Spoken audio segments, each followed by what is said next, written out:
इस वक्त की बड़ी खबर दक्षिण यूक्रेन से। दक्षिण यूक्रेन में रूसी सेना पर हमला हुआ है। हमले में 2 बक मिसाइल लॉन्चर नष्ट हो गए हैं। एक रूसी एयर डिफेंस भी इस हमले में भस्म हो गया।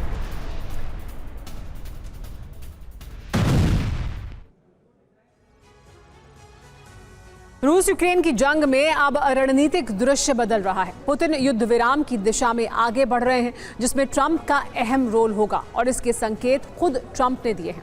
लेकिन दूसरी तरफ ज़ेलेंस्की जंग को विस्तार देने की तैयारी कर रहे हैं। इस तैयारी के तहत अमेरिका विहीन नेटो से मदद मिलने की उम्मीद जागी है, जिसमें नेतृत्व करेगा यूरोपियन यूनियन।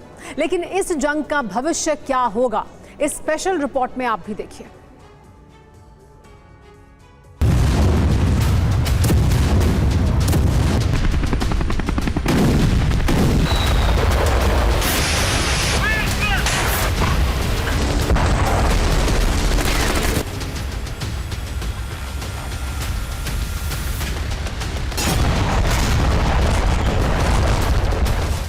ट्रंप पुतिन का प्लान, जल्द करेंगे युद्ध विराम।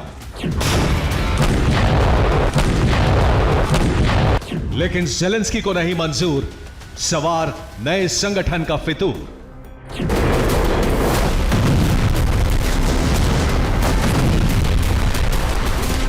यूक्रेन रूस की जारी जंग में अब तक 2 ही तरह की स्थिति का सामना हुआ है। कभी रूसी सेना पर मददगारों से मिले हथियारों के सहारे यूक्रेनी लड़ाकों का भारी पड़ना, तो कभी यूक्रेनी सेना को टारगेट बनाकर रूस के घातक हथियारों से हमला।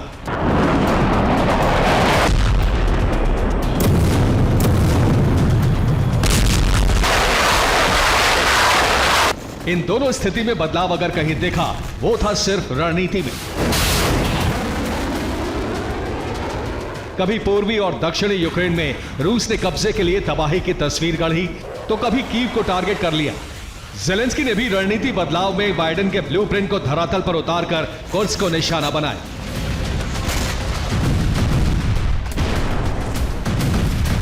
तो कभी क्रीमिया को टारगेट कर लिया। पर अब पहली बार इस जंग में सब कुछ बदलने वाला है।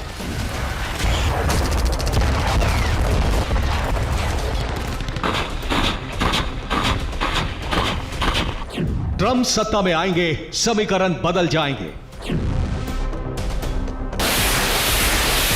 यूक्रेन के मोर्चे पर जो संकेत मिल रहे हैं, वो चौंका रहे हैं। ये संकेत है यूक्रेन की जंग में अब तक सबसे बड़े सहयोगी के तौर पर काम करने वाले अमेरिका के फैसले में बदलाव, जिसकी पृष्ठभूमि में मुख्य किरदार होंगे प्रेसिडेंट ट्रंप, जो अपने निर्वाचन से पहले ही यूक्रेन में युद्ध विराम के पक्ष में हैं और शपथ ग्रहण से पहले ही वो इस दिशा में कदम बढ़ा रहे हैं, जिसका खुलासा खुद फ्लोरिडा में अपने निवास पर किया।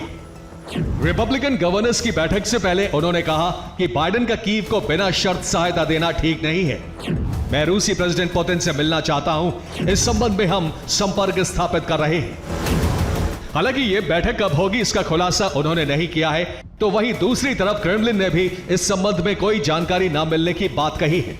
लेकिन ट्रंप के इस बयान से साफ तौर पर जाहिर होता है कि वो यूक्रेन रूस के युद्ध में शांति स्थापना के पक्षधर हैं, जिसका प्रस्ताव उनकी टीम तैयार भी कर चुकी है। यही वजह है कि 20 जनवरी को अंतिम मियाद मानकर रूस और यूक्रेन की रणनीति ज्यादा से ज्यादा क्षेत्र पर कब्जे की थी।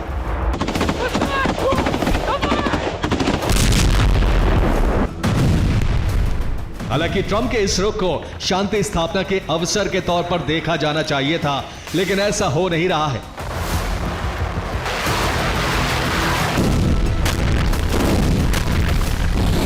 इस जंग को विस्तार देने की तैयारी नए सिरे से शुरू हो चुकी है और इस तैयारी में पुतिन नहीं, ज़ेलेंस्की एक अहम किरदार बनकर उभर रहे हैं। अमेरिका के बिना भी जंग लड़ने का मन बना चुके हैं और यह मन उन्होंने इसलिए बनाया है क्योंकि ट्रंप की नीति बाइडेन से बिल्कुल अलग है। दरअसल ट्रंप ने नेटो देशों से रक्षा अनुदान ज्यादा देने को कहा है। ट्रंप ने नेटो के लिए रक्षा अनुदान जीडीपी का 5% करने को कहा था, लेकिन इस प्रस्ताव पर ज्यादातर देश राजी नहीं हुए। इसलिए अमेरिका के नेटो से बाहर जाने के मजबूत संकेत मिल गए हैं। इसका दूसरा मतलब यह है कि यूक्रेन के मददगार के तौर पर नेटो तो होगा, लेकिन अमेरिका नहीं।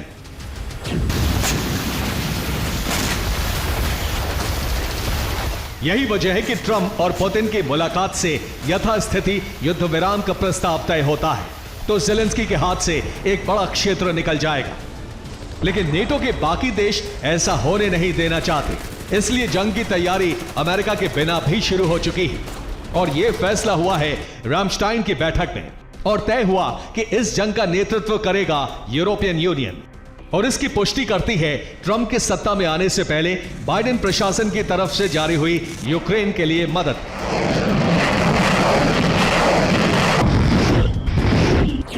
जिसमें $65 अरब से ज्यादा का पैकेज रिलीज हो चुका है। वहीं नई सैन्य सहायता के लिए $50 करोड़ की सहायता का भी ऐलान हुआ है। इसके साथ ही यूक्रेनी सेना के लिए अमेरिका ने SOCR बोट्स की भी डिलीवरी कर दी है, ताकि समुद्री सीमा में रूसी हलचल पर न सिर्फ नजर रखी जा सके बल्कि कार्रवाई भी की जाए। यानी यह बाइडेन प्रशासन की अंतिम मदद है। फिर अमेरिका से मदद मिलेगी या नहीं, इस पर संशय बरकरार रहेगा, लेकिन EU और नेटो का सहयोग मिलता रहेगा। हालांकि यूक्रेन पर एक संकट और भी है, जिसका नाम है गैस लाइन, जिससे मदद न देने के लिए यूरोपियन देशों पर दबाव बढ़ सकता है, क्योंकि रूस ने गैसप्रॉम से यूक्रेन का समझौता खत्म होने के बाद रूस धीरे धीरे यूरोप के मददगार की भूमिका में आ रहा है। अब यूक्रेन को मदद और रूस की भूमिका में कौन सा पक्ष भारी पड़ेगा, इसे देख लीजिए।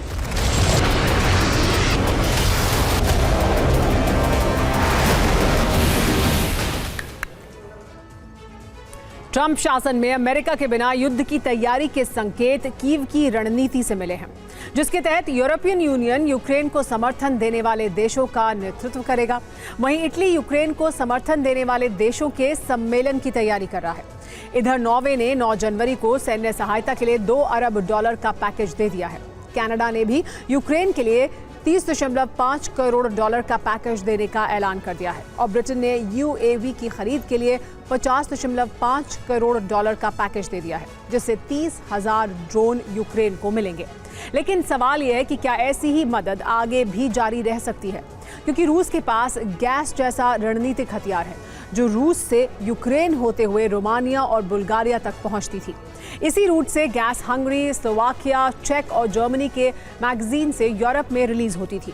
लेकिन यूक्रेन ने ही इसे अब रुकवा दिया है और यूरोप को गैस से जीतने का मौका पुतिन को दे दिया है, जिसे पुतिन अब भुनाने भी लगे हैं, क्योंकि रूस से काला सागर के रास्ते तुर्की स्ट्रीम के जरिए गैस तुर्की तक पहुंचती है। इसी स्ट्रीम को दूसरे भाग में बांटकर पुतिन बुल्गारिया, सर्बिया और हंगरी तक साउथ स्ट्रीम बना रहे हैं, जो यूरोप तक गैस सप्लाई आसान कर देगा।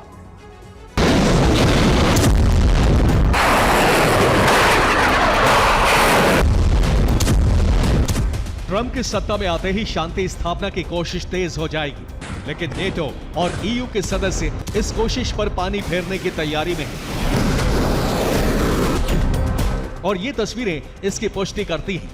जेलेंस्की ने यूक्रेन की वायु रक्षा को मजबूती देने के लिए डैनिश मॉडल के आधार पर हथियारों की खरीद में नेटो देशों को शामिल करने की तैयारी शुरू कर दी है। इसलिए उन्होंने सीधे नेटो चीफ मार्क रूटे से मुलाकात की है। इसके अलावा जेलेंस्की ने जॉर्जिया मेलोनी से मुलाकात कर मददगार देशों को एकजुट करने की तैयारी भी शुरू कर दी है।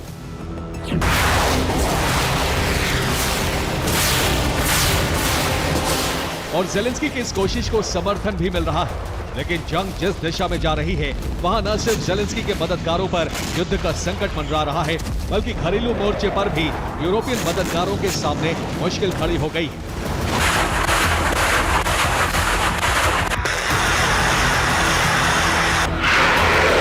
ऐसा इसलिए क्योंकि अमेरिका के बिना रूस के खिलाफ जंग जारी रही तो हमले यूरोपियन देशों पर भी होंगे, जिनमें नॉर्डिक देश डेनमार्क, नॉर्वे, स्वीडन और फिनलैंड टारगेट पर होंगे। इसके अलावा बाल्टिक देश एस्टोनिया, लातविया और लिथुआनिया भी युद्धग्रस्त हो जाएंगे, जबकि पूर्वी यूरोप के पोलैंड, स्लोवाकिया, रोमानिया सबसे पहले जलेंगे। इनके अलावा ब्रिटेन और जर्मनी पर भी बारूदी खतरा मंडराने लगेगा। लेकिन इन्हीं देशों में यूक्रेन की मदद पर अब सवाल भी उठ रहे हैं, क्योंकि ये देश रूस से मिलने वाली गैस बंद होने के बाद नए संकट से जूझ रहे हैं। इनमें हंगरी समझौते का यूक्रेन पर दबाव बना रहा है, तो स्लोवाकिया गैस के मुद्दे पर सहायता रोकने जा रहा है। यहां तक कि जर्मनी में यूक्रेन को मदद देने पर नेताओं पर हमले शुरू हो गए। Bureau report, TV9 Bharatvarsh.